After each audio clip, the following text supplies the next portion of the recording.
Hey everyone, welcome back to the Sports Psych Show. Thanks so much for joining me. Today I'm speaking with Duff Gibson. Duff, welcome.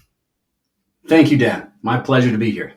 So good to have you on, a former Olympian, somebody who is now intrigued by, curious about, perhaps passionate about areas of sports psychology. Can we put it like that, Duff? Would that be a fair thing to say? Yes, and I appreciate that you're being delicate around that. I always feel obligated to say that I'm not a sports psychologist. I'm not a mental performance coach. I have a master's degree in which we took, sports psychology, graduate level. I'll, hype myself up by saying that sports psychology courses, but it's more an interest of mine. I've always been interested in the mental aspects of sport. Well, look, you're a former Olympian, as I said, and a gold medal winner. So, we're going to have a really rich conversation today about that and about your latest projects and your book, The Tao of Sport. So, really excited to do that. You've given us a brief glimpse already into your world and who you are and what you've done. So tell us a little bit more about you. Well, I have I would say, a very unusual beginning to my journey, in the sense that most people, you would take up you took swimming lessons when you were a kid, and at some point you got good enough that you would consider shooting for an Olympic team. For myself, there was a very specific moment in time, and that was just before my 10th birthday, watching the Montreal Olympics on TV. And there are, I would argue, and maybe every Olympics has their iconic moments. But back then, it was Nadia Comaneci getting perfect 10s in gymnastics, and there was Alexiev, the weightlifter, and the former Bruce Jenner winning the decathlon. And, as a 9-year-old, having a sportscaster say, well, he's won the decathlon, so he's the world's greatest athlete. That's very iconic moment that sort of sticks with you. And it just became this magical, wonderful thing that I wanted to be a part of. And I honestly didn't care what sport it was. I just wanted to go and be a part of it and represent my country and take a shot at winning a medal. So I say that I've dabbled in many more sports, but I competed in 5 different sports, beginning with wrestling in high school, and then rowing in university, and then speed skating when I moved to Calgary, because they had all these Olympic facilities here, being a host nation, and then bobsleigh, and then skeleton. Each of those 5 sports, thinking, this is the one I'm going to train and eventually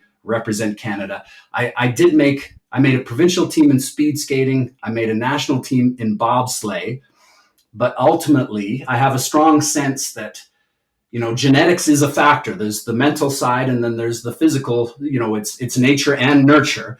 And I ultimately, the part of my success in skeleton was in finding ultimately the sport that I was suited to physically. It required what I was suited for and didn't involve what I was not suited for. And then, of course, mentally, over the years, you learn about yourself, and self-awareness is something that I talk a lot about, or mention is a chapter in the book, for example. The self-awareness becomes just better and better and better with more sporting experience. So I became eventually a different athlete when I arrived at skeleton than when I started years before. So that's my athletic journey, and culminating with 2 Olympics in Salt Lake and then Torino. But prior to that, I was interested. I did my undergrad at Western University. I took a course in exercise, a very applied exercise physiology. And I went to the professor and said, I'd be interested in doing a master's degree in this. This is so interesting and what I want to do. And he said, there's one spot in Canada and one guy in Canada, really, and that's Calgary, University of Calgary, and Dr. David Smith. So I wrote to him, and that September became a master's student here in Calgary, and have lived here ever since. And I'm 58, and you have to retire as a firefighter at 60. So I'm just winding up a career as a firefighter. That's my day job, so to speak. But that's why I moved to Calgary. And that's my first direct involvement in high performance sport, was being a master's kinesiology student and working with the national speed skating team, and the men's national volleyball team was based here at the time, and a number of swimmers, etc. So that was my first hands-on in sport was as a kinesiology grad student, and then as an athlete. And then when I retired myself, I coached for 2 Olympic quadrennials after that as well.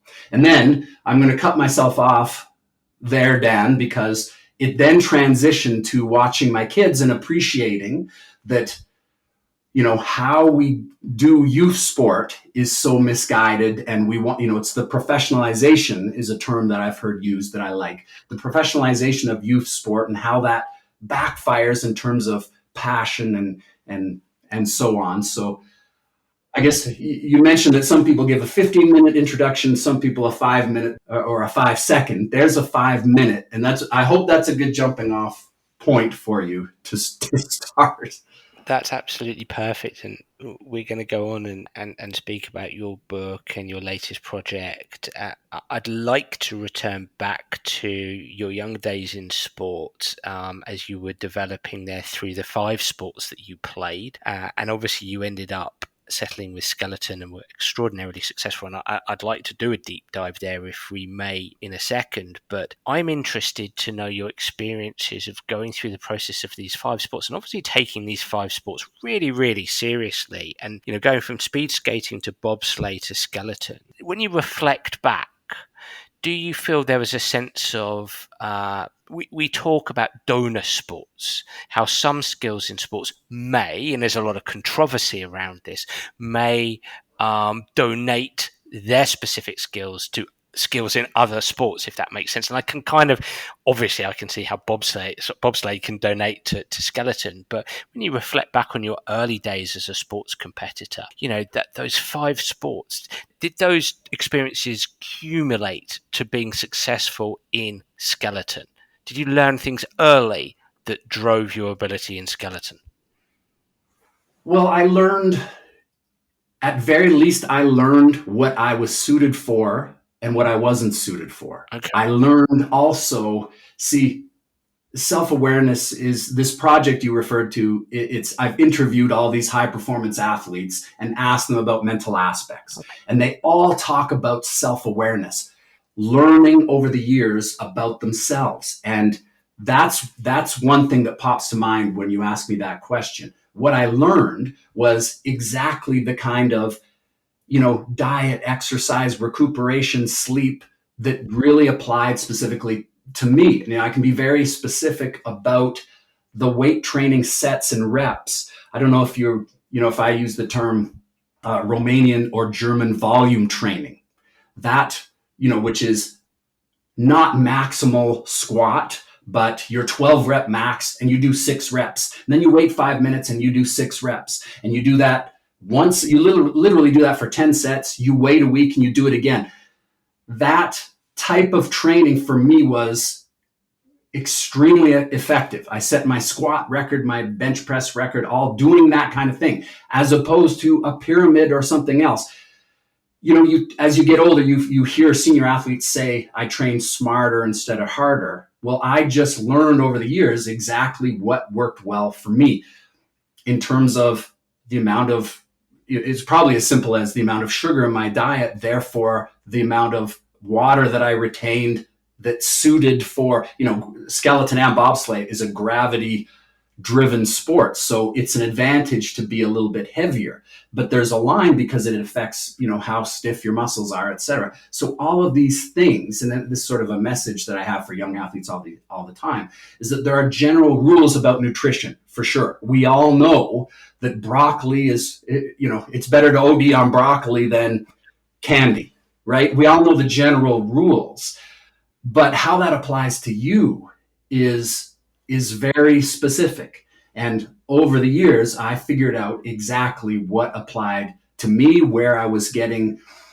certain kinds of training and not enough recovery. I know I had to figure out those ratios so that I didn't pull a muscle, because I won my Olympic medal at age 39, and my body was giving me lots of, signs that, I wasn't going to be able to sustain that kind of training load much longer in my life. So self-awareness is something that was developed over decades, literally decades for me. So that's more than anything else, I would say that's what I took to skeleton and what I figured out along the way. You see, I think this is really interesting because in this latest project of yours, as you mentioned there, which I believe is the Tao of Sport.com, That's right. That's right. the Tao of Sport.com, where you've interviewed these 13 successful athletes to draw upon their knowledge of the mental side of sport, to see what they've got to say about it. And one of those is picked out is self-awareness. And listening to what you're saying there, I think there's always fascinating clues as to how people have been successful on their journey. You know, ultimately you won a gold medal at the age of 39, the oldest Canadian athlete to win a gold medal. Is that correct? No, we had at the same Olympics there was a curler who beat me by over a decade. But it was I was actually my uncle. It's not fair, curlers. But, Yeah. my uncle sent me an email saying, "Do you realize you're in the Guinness Book of World Records?" And I didn't realize it, but I was for a while, and Bjorn Dahlin has subsequently beaten my old man record because he won a gold medal at the age of 40 in Okay. Sochi, I believe it was. But I was the oldest individual sport winter Olympic gold medal for a while. I think that is the record I had looked at. But what I find interesting is picking up those clues, and everything that you described there. We talk about self-awareness, absolutely. Almost to dig in a little bit deeper there, we call it in sports psychology self-regulated learning. You know, the capacity to really engage yourself in your learning experiences and learn from those learning experiences as to what might be appropriate and optimal for you. I'm not going to formulate a question here, Duff, but that's what it sounded like to me, which I think is fascinating. Yeah, and my observation related to this topic is that instead of thinking about, in skeleton for, well, I don't like to use skeletons as an example because it's not relatable to people, but I use Tom Brady as an example, as someone who is Okay. almost universally considered the GOAT of what he did. Yep. And he's not the fastest. He's not the strongest. He's got a strong arm, but he's not the most mobile quarterback. Well, what sets him apart? Well, it's what's between the ears. And what I think is that in my sport, the studying, or what I refer to as homework, studying a track, every track is different.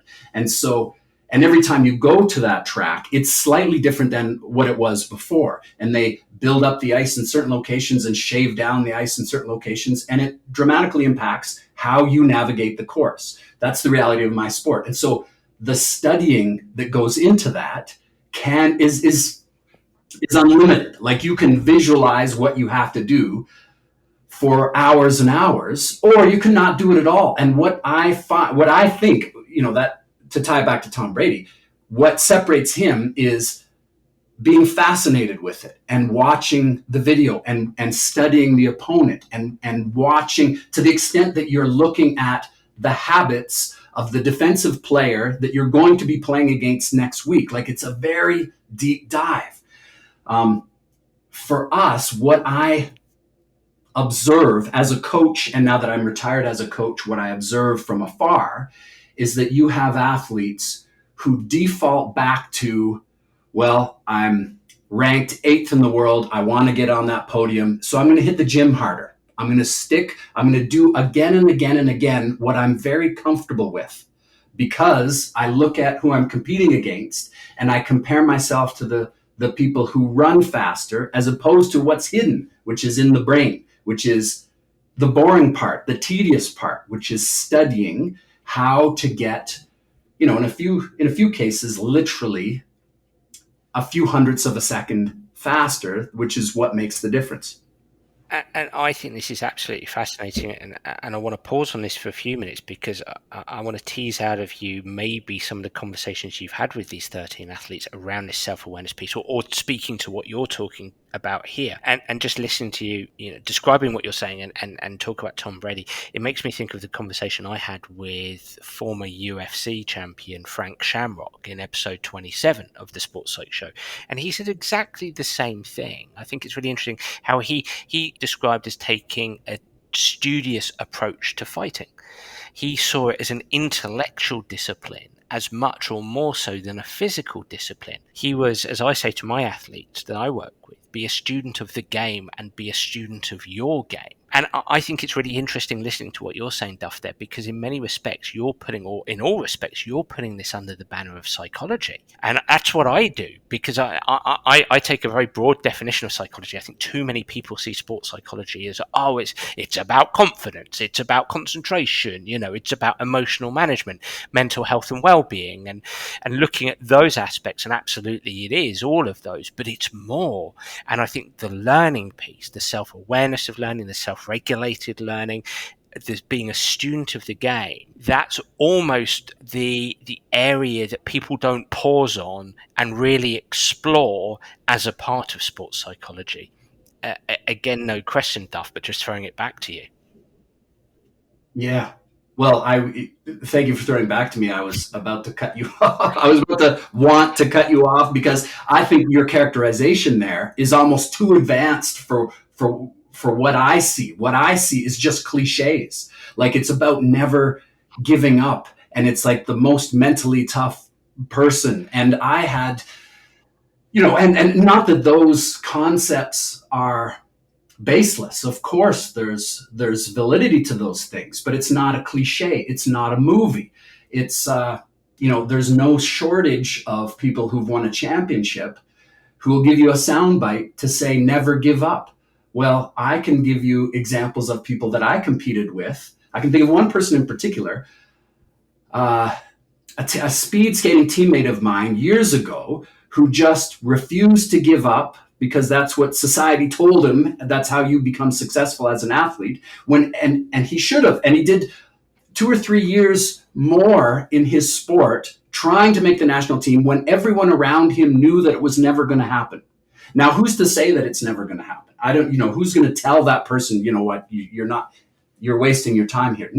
That's a very difficult conversation to have. But the reality is, and I can think of, Angela Duckworth in Grit is one example of a psychologist writing a book talking about very successful people knowing when you're suited to something and when it's time to hang up the cleats or hang up the skates or move on to something else. And I suppose my example, having been, a good but not great wrestler in high school, a good but not great rower in university, I knew when it was time to move on. And that's a part of it, understanding that, particularly in sport, I would say in the real world, this probably doesn't exist, but in sport, there is a genetic component. We are suited to some things, and by definition, the more suited you are to some things, the less suited you are to other things. And that was a part of my journey. I think I was suited to bobsleigh, but I ended up in skeleton, and it worked out as well as it possibly could. But again, the being a student of your sport is another, it's sort of a cliche also. But in this Tao of Sport project, almost everyone had an interesting story about how they went above and beyond what their Olympic teammates did to study, to learn their sport and the nuance of their sport at a level that very few others have. As a Canadian, a cliche that I can give is Wayne Gretzky. There are stories of Wayne Gretzky, considered maybe the greatest hockey player of all time, as a boy watching hockey with his father and not just looking at the score like I did and hoping, that my team wouldn't lose again, but watching what the left wing was doing when his team didn't have the puck and looking at it at a completely different level. And then, to use Wayne Gretzky as an example again, had ice in the backyard, no other kids to play with, and he would do a drill, that involved him working on a very specific skill that you would never, ever have a chance to do at a formalized practice. It's working on skills and aspects and thought patterns, or just understanding the game on a level that very few others do. And I can relate some really interesting examples, and I have examples myself from the skeleton world. So you're giving me the thumbs up here, so I'll just jump right into that. The nature of the World Cup circuit, it's the same as bobsleigh. It's the same as luge. I'm sure it's the same as skiing. You spend approximately a week in a certain location, and you have official training days, and then you have a race, and then it's when we did it, the women would race on one day, the men would race on another day, and then you had a day off, which was probably the travel day to go to the next location. And on this occasion, we had traveled all day to get to Innsbruck, or a little town outside of Innsbruck called Eagles, where the sliding facility was. And I don't remember where we were coming from, but it was a 10-hour drive. It was dark long before we arrived, and it was doubtful as to whether or not there'd be food available in the hotel that we were going to. And it was, and we traveled, the women had raced after us. So it was the men's team traveling all in a van. And we said, well, do you want to try and get some food? Do you want, official training starts early tomorrow. So what do you want to do? Do you want to try and go right to the track and see if we can get on, so we can have a look and start processing what's different and how we're going to negotiate this track this week? And I always say I'm absolutely indebted to my teammates for having the same mentality, the same mindset about it as I did. Because if one of us said, no, I'm starving, forget it, let's go to the hotel, it wouldn't have happened. But we were all on the same page. So we drove right to the track. It was nighttime. We got to the front door. It was locked up for the evening, but we noticed the lights were on in the track, which I assume they were on a timer. So they hadn't automatically shut off. So we parked on a side street. This is very much, Dan, this is very much a back in my day story that parents tend to tell their kids. And I apologize for that, but it is factual. We parked on a side street. We walked through a farmer's field in running shoes. It was probably shin deep snow. I'd like to tell you it was several miles, but it was a field. To hop a fence, to get into a track that was locked up for the evening, but the lights were still on. And then we hopped into the track, and we went through the process that we had figured out as a team, which is one person at the start of the corner, one person in the middle of the corner, one person at the end of the corner. And what do you see? And what are you thinking we might have to do differently about this? Does this seem the same as it was? Do you think, well, it seems to be cut out at the end here, so I'm guessing we'll have to take more height in the middle of the corner, otherwise we're going to get stuck on the left wall coming out. This kind of technical processing. And then at some point, the lights shut off, and by moonlight, we crawl out of the track and hop a fence and walk through a farmer's field in running shoes in the snow to get in a van, to go back to a hotel that the restaurant had closed hours ago, to go to bed, to get up, to be there first thing the next morning. And when I tell that story, and honestly, I tell that one semi-regularly, I punctuate it with the question, how many other teams, because the whole circuit travels together, everyone was traveling that day, how many other teams or competitors do you think we saw on the track when we did that? And I'm sure you can guess that the answer is 0. And that's what makes the difference. Well, yes, if when I was a coach, because after my competitive days, I became a coach, and it became fairly common to have 6 training runs. That's how it's set up. You get 2 training runs on 3 successive days. And it became fairly common amongst certain competitors to take the last training run off to get a head start on preparing your equipment for the race, which may have been the very next day. Now, the reality is, and as a coach, I had explained this many times, you have, if a run takes a minute, you have 6 minutes of practice on the track. You're voluntarily taking 5 minutes instead of 6 to prepare for something that is incredibly technical. It's also athletic. It's also spatial, body awareness, where you are under 5 Gs, more upside down. There are many aspects to it, but it is incredibly technical, and you're volunteering to take, one run less, and maybe it saves you being at the track for an hour, let's say, because it takes an hour or longer than an hour for the whole circuit to run through run number one and run number two. So there might be an advantage to it. And maybe because you do that, you can start 5/100ths of a second faster in the race than maybe you would have been. I think I'm giving that more credit than it's due. But let's say that there is actually an advantage to it. Well, there's also 9 spots on the way down the track where you can lose 0.2 of a second, 0.4 of a second if you screw that up. So why would you voluntarily do that? That's sort of the technical aspect of it is critical, and it makes the difference. You don't have races where 5 people do it flawlessly.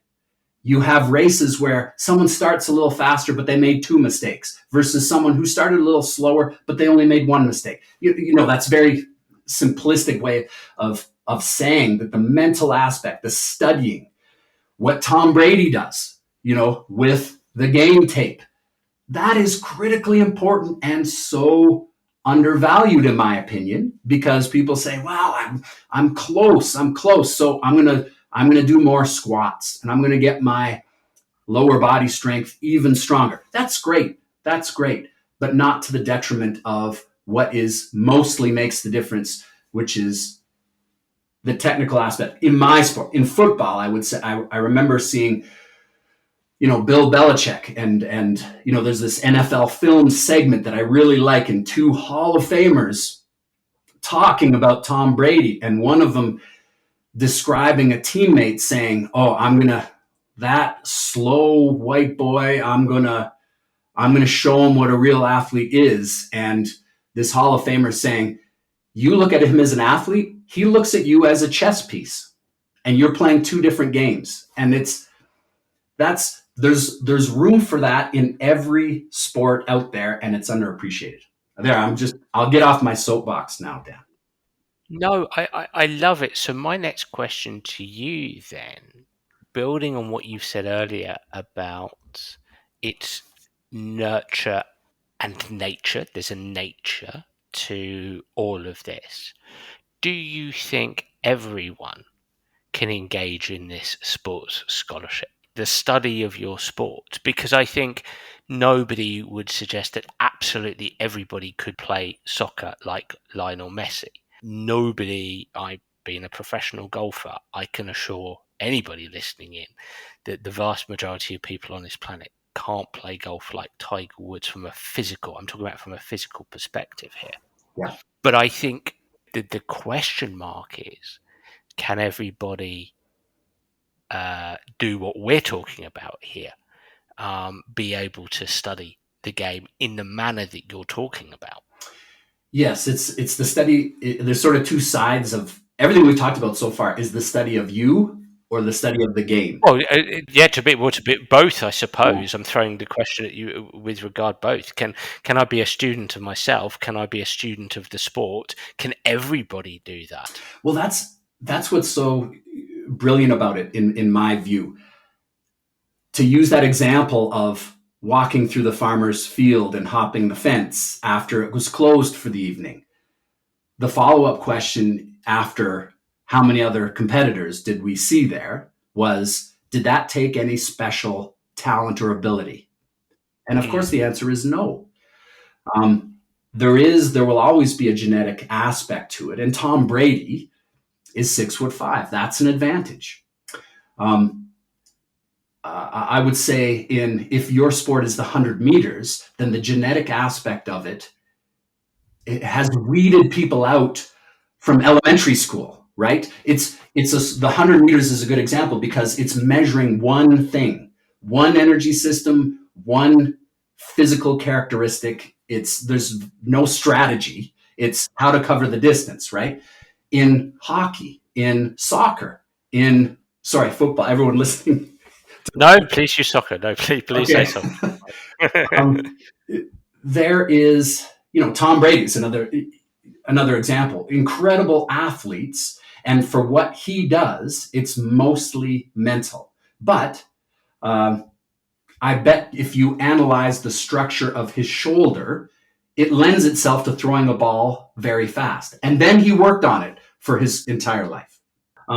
Something in when I first arrived here in 1989, the Human Performance Lab at the University of Calgary had this study on the wall that they had just published, and it related to the kinanthropometry, I think is the terminology, the lengths of segments of world class versus national level speed skaters. And the difference that they found was that world class speed skaters had a shorter thigh.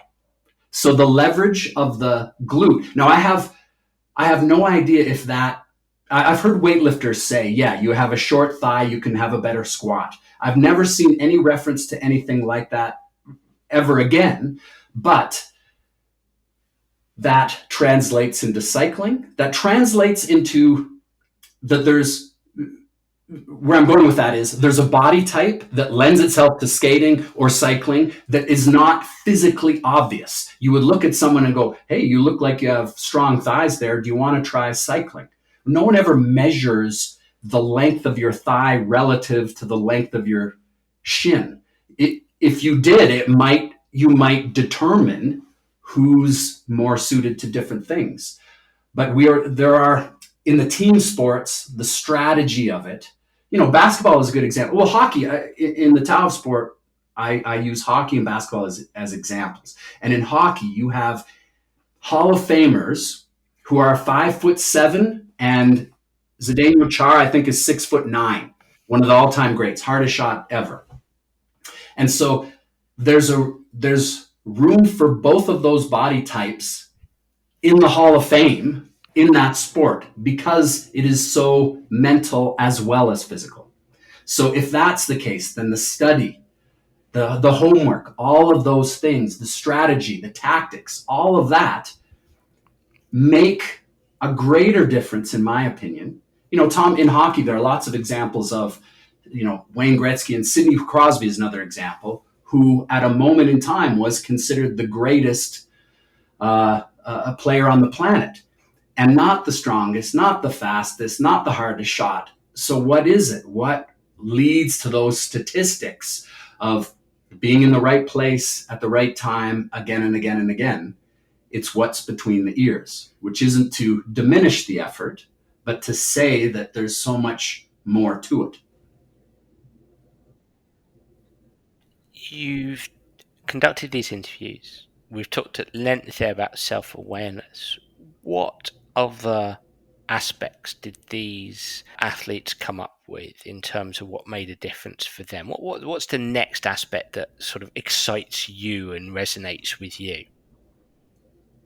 Well, there's a few other things. One is that motivation was based on a love of the game, a passion for whatever the sport was, as opposed to, again, talk about, cliches from a movie. It's not because your high school coach said you'd never make it. No one is motivated to get up and train every day from a detractor or someone who says you don't have what it takes. People are motivated out of a love of what it is. That's what, which has very significant ramifications for how you coach a young person, for example. That was universal. Another universal trait, I would say, was growth mindset and understanding that, which ties back to process versus outcome thinking, which ties back to what is your passion. Well, my passion is to play the game. I love the game. You lose sometimes. That's the nature of it. And I think that, I've given a presentation to teachers forums before, because growth mindset, it applies more than anywhere else in the world to teachers, coaches and teachers, I would say. And I remember being at an Alberta teacher conference and asking a room packed full of teachers, who here could give me a basic definition of what a growth mindset is and what a fixed mindset is? And every hand went up.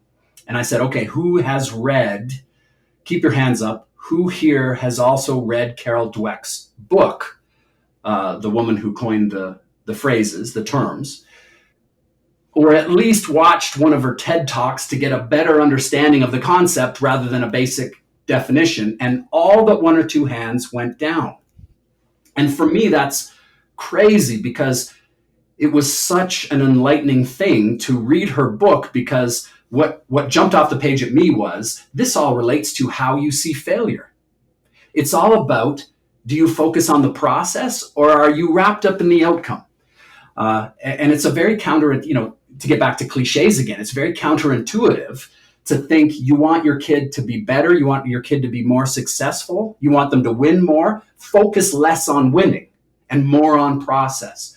Because to me, a growth mindset, the strength of the growth mindset is that you see losing as a learning opportunity. It's just part of the process. It's not something that you enjoy, but you're not afraid of it. And the overall conclusion of Dweck's research was that a fixed mindset was less successful because they tended to avoid situations in which they might lose.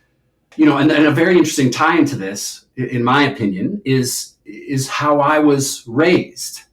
And I was raised by two my mom, both my parents were teachers. My mom was a phys ed teacher. My dad was a history teacher, but a coach also. And I was raised on, it's just sport. How'd you do today? We lost. It's just sport. You won?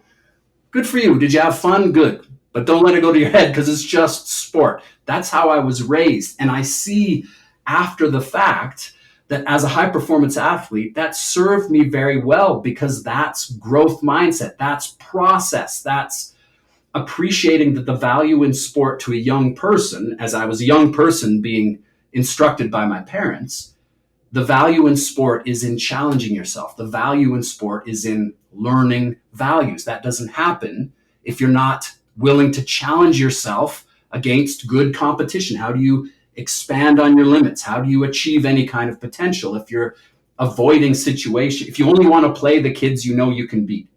So growth mindset, again, tying it back to the Tao of Sport, growth mindset was universal. One of the people that I interviewed is a woman named Christina Groves, and she has 4 Olympic medals in speed skating, long track speed skating. And she said she had a very significant turning point in her career when she stopped worrying. Like, all her goals to a certain inflection point in her career were outcome based. She was 17th this year and she wanted to be top 12 the following year and then top 8. And at some point it just blew up. And then she realized, in her words, and that's why she's a part of sort of an online course that I've created, or one of the online courses that I've created at the Tao of Sport, is that her story is, it blew up, and I realized that I cared so much more about what the outcome was than what I could control that went into a great performance. And she started focusing on that. And then the next fall, in the first race, she won her first World Cup medal. And it sort of went from that. So to me, that's a great lesson. Focus on what you can control, worry less about outcome. That's growth mindset. And in this project that has been, you mentioned it's 13 different sports so far, and it's sort of an ongoing thing. And it's winter, summer, it's men and women, it's individual, it's team, and presumably there are different cultures within different sports. But what I can say universally, without question, is growth mindset throughout. It's interesting reflecting back on the communication your parents sent your way with relation to you competing in sport. It sounded like they diminished the importance of outcomes, right, around sports. Do you recall pushing back on that at all? Because I know a lot of people would feel that that's the antithesis of what it is to be a great competitor. Yeah. That great competition, a great competitor is somebody who is affixed to outcome, and it's their desire for the outcome that usually manifests that outcome. Yeah, it's hard for me to say, because you're asking me to think back 50 years, basically, at this point. But I have no recollection right now, looking back, that there was any pushback to that at all, because I had idolized my dad. And you'd probably have, as you say, pushback from that. And that and my experience is that any pushback you get from that will be from someone who never competed at a high level in something. And then I add, well, my father was twice the Canadian heavyweight champion in judo and represented Canada in a combat sport. And that was his perspective. It's what you are capable of. Don't be afraid to challenge yourself.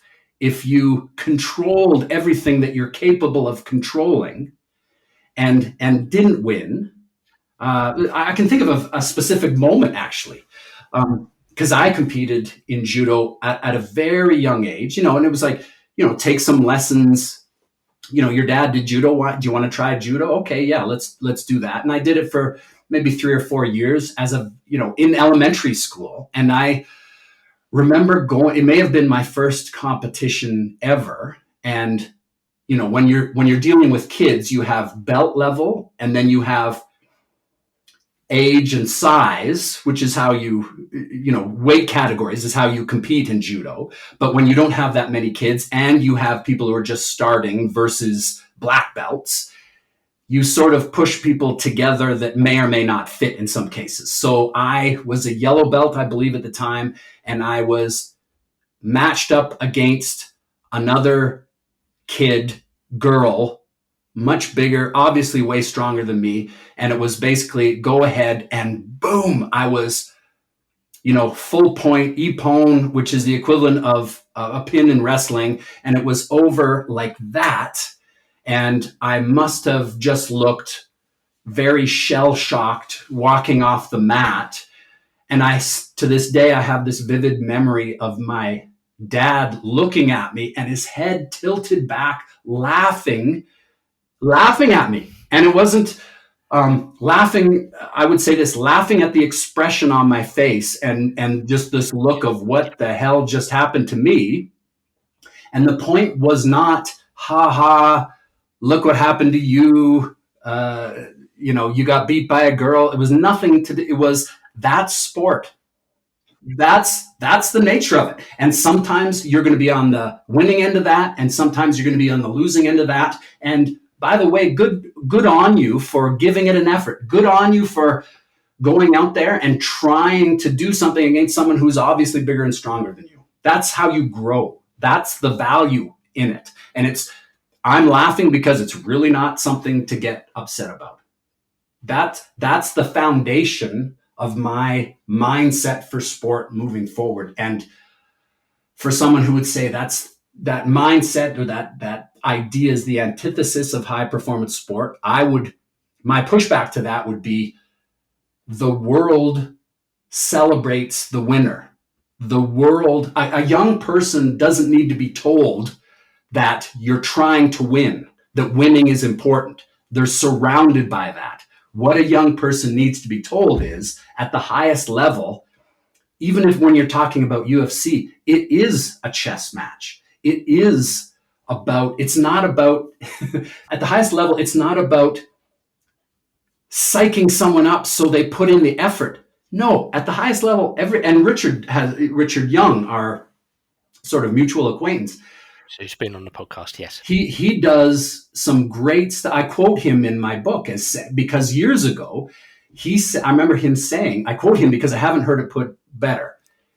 He said, at the highest level, everyone works hard. Everyone trains super, super hard. That's not what makes the difference. And I think, you know what? He's right. I can think of over the years, many people who overtrained and had to take months off because they went too hard every single day. Didn't have enough. I can remember Dr. Smith, who was my mentor, as to why I moved to Calgary to work under him. I remember him saying, so-and-so speed skater needs more body fat because they're at risk of overtraining. They work too hard every day, and there's just not that buffer there. And I've come across 3 or 4 people who have had to take literally months off because they were overtrained. So at the highest level, it's just as likely that you'd be trying too hard and not focusing on the recuperation as not trying hard enough. Once you get to that level, it doesn't have to do with effort. You mentioned earlier, and I think this is very connected to what we're talking about here, because growth mindset stems from academic work around motivation.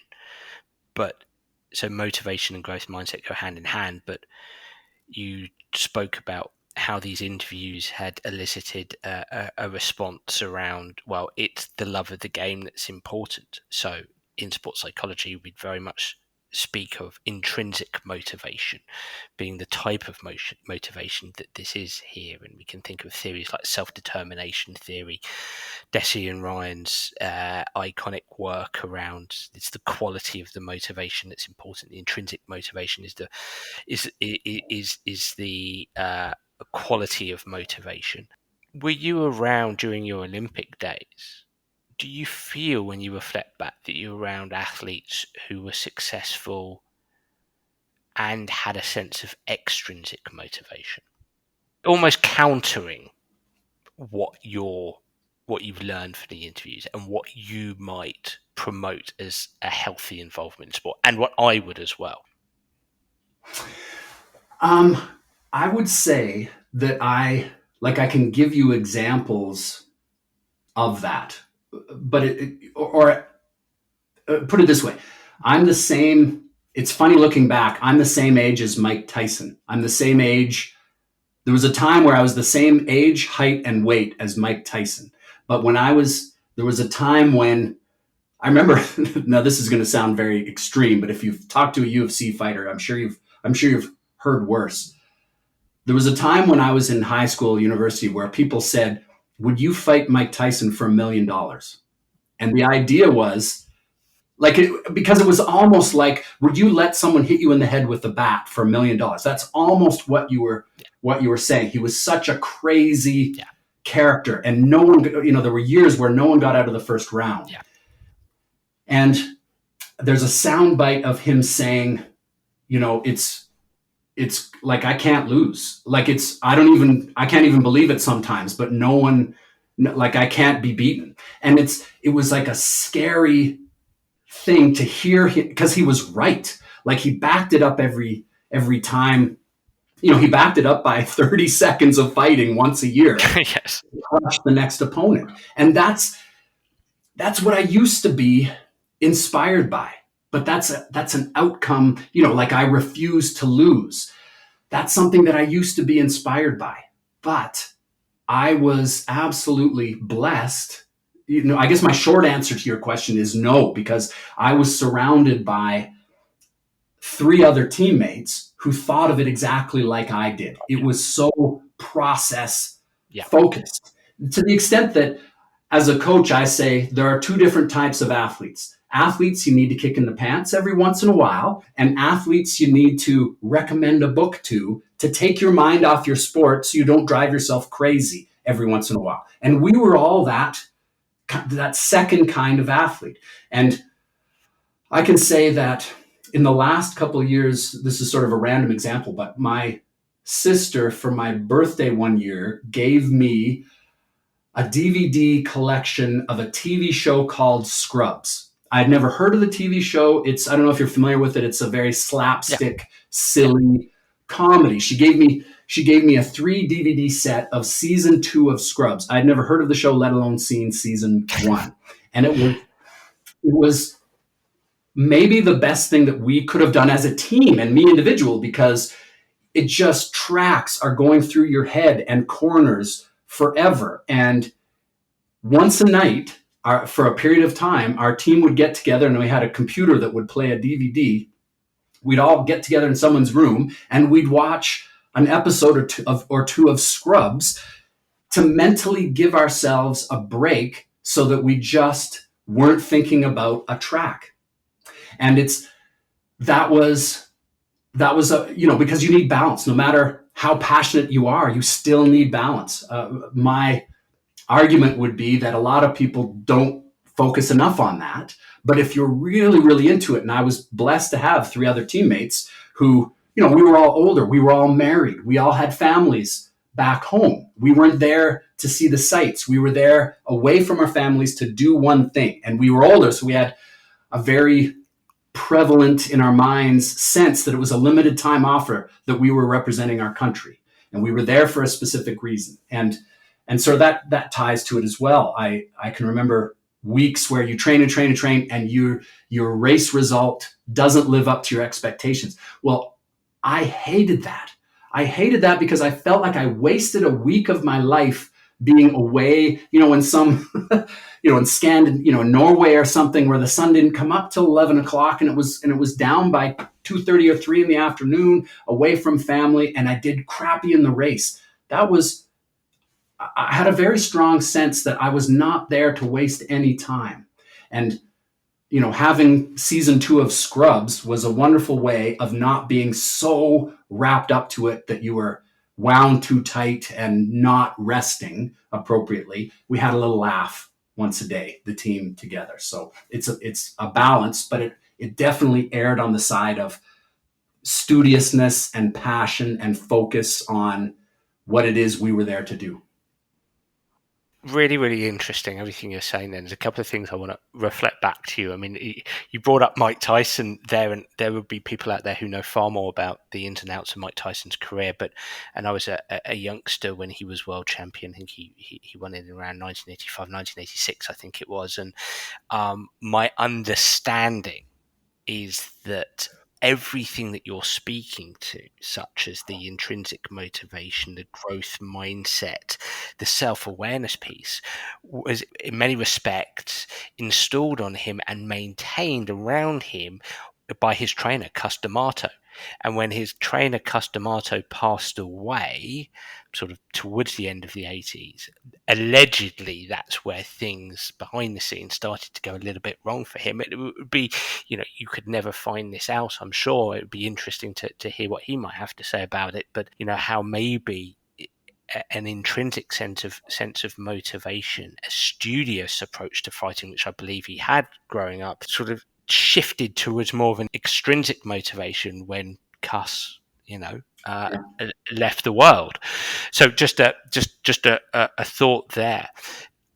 Interesting what you're saying about the importance of rest and recuperation, and I reflect back on my experiences in golf as a professional golfer. Now, I wasn't at the standard of sporting prowess as you were, but I was a professional golfer striving to make my way on the mini tours, and the level of guilt that you felt when you weren't practicing, especially like a sport like golf, where it's kind of in many respects a gift and a curse, the nature of it, because the gift being you can do it all day long, the curse being that you can do it all day long because you tend to overwork, which I absolutely did.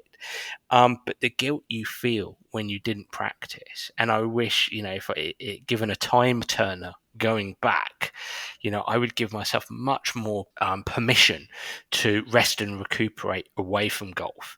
And, we talk a lot, as you'd probably know, about identity in sport, athletic identity, and this identity foreclosure, and actually having multiple identities or strings to your bow rather than just the golf or the soccer or the tennis or the skeleton or whatever it might be. So it's really interesting. It sounded like there was a bit of a tension for you. You didn't want to waste time, but it also sounds like you got to grips with this notion of, I don't want to waste time, but at the same time, I understand I need something to take my mind away from this. This is the intelligent approach to take. Yeah. There's always a balance.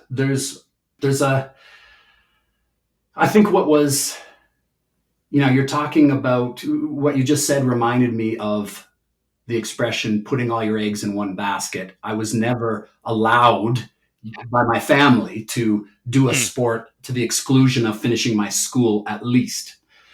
I remember Kyle Schufeld is one of the people that I interviewed for the Tao of Sport.com. And one of the very interesting things that he said was that he always knew that he was valued as a person. He got to the point, and Kyle Schufeld, for those of you who are not familiar with the name, he's kind of a famous person in Canada because he's the only Olympic medalist that Canada has produced in gymnastics. And what's more amazing about that is he's had the same coach from when he was 6, joining the gymnastics club as a little kid, as he did when he won his Olympic gold.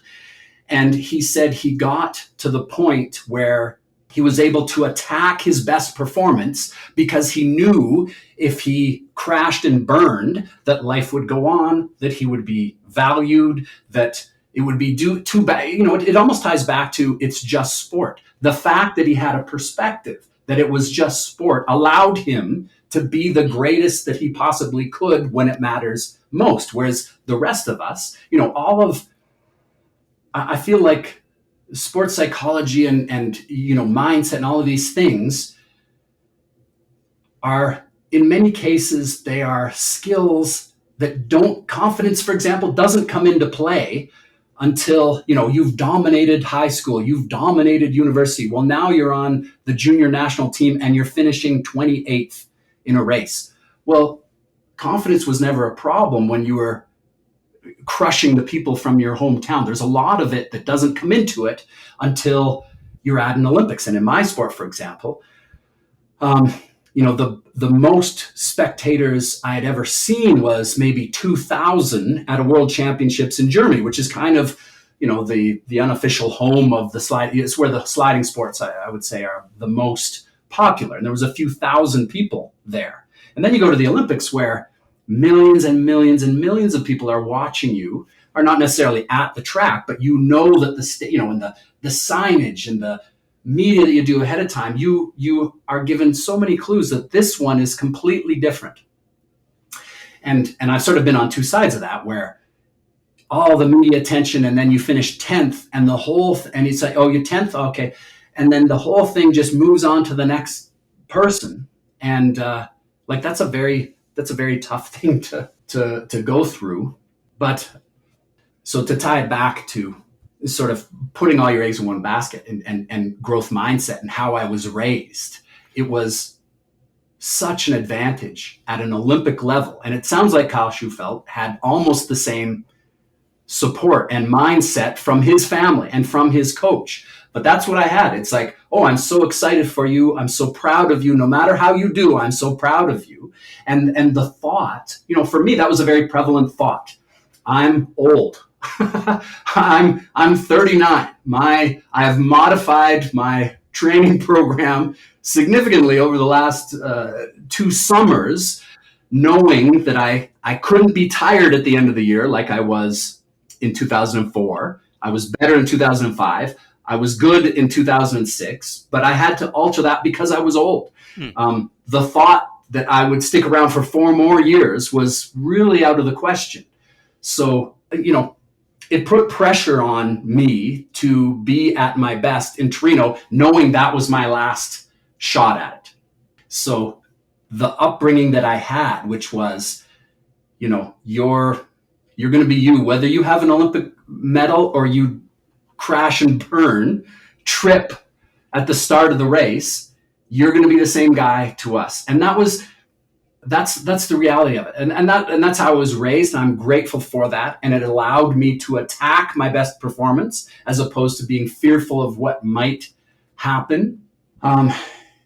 So it's just sport. In the end, it's just sport. And it's important to us because of the time and effort and money that goes into it. Yes. But in the end, it's just sport. And that mindset served me so well, and why I rally so hard against that when we're talking to kids now.